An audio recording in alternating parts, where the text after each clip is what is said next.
Well, it was a big difference going into the game. We knew that their 4s and 5 are pretty powerful. Blake is as strong as anybody in the league, and when he puts his head down and just buries you over, it's hard to stay in front of him. And then he's making threes. He's an all-star for a reason. He's developed his game over the years. Give him a lot of credit. And then Kennard came in and made a bunch of threes. And then we fouled him on 1 3. We had to play much better to get the win. We knew that going in, and I thought obviously their bigs were hard to stop. I mean, that's part of it. Everything's on the fly.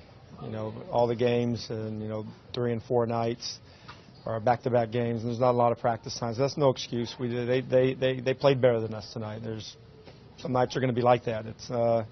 We didn't play particularly well on the defensive end, but they have really good players and then they were making their threes too. And when they do that, when they have the strength inside, that's when they're going to be tough to beat. I mean, Blake is as strong as anybody in the league. He's strong, pushes you around, and it's hard to withstand that. He's both bigs. I mean, they're 2 of the strongest bigs in the league, and like when Blake making threes, 4 threes, that's when he's nearly unstoppable to guard. I mean, that third quarter we couldn't score any points. I mean, that was the key.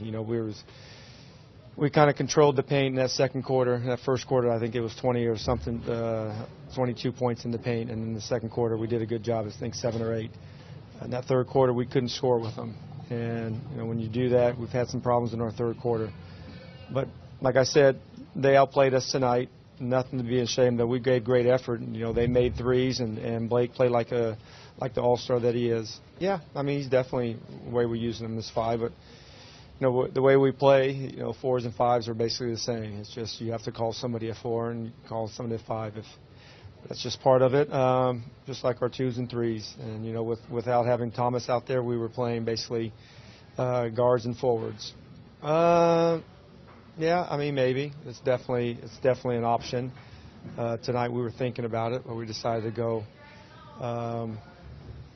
with Kevin. I mean, Bobby. Yeah, I mean, I'm sure there's times that he looks a little fatigued, but he'll fight through it. He's a winning basketball player, and he plays hard, and he does his best. There's still a lot of experience that he lacks, but he gains that day by day. Every night he plays against an all-star player, you learn, and he learns. His antennas are up. He's always eager, and he's hungry to learn. But it's nothing to be ashamed of. You're competing, and they played better than us tonight. And they're inside guys, and then their threes were problematic tonight. Well, in that third quarter, I think it was a little, a few times. I thought we got a lot of good looks, and we didn't make. And that's part of it. Brad is a terrific player. He's nearly had a triple-double. But I thought he has to do that. That's what all-stars do. You have to be a playmaker, not only attacker, but a playmaker for his team, and he's been doing that and is improving in that over the last few years.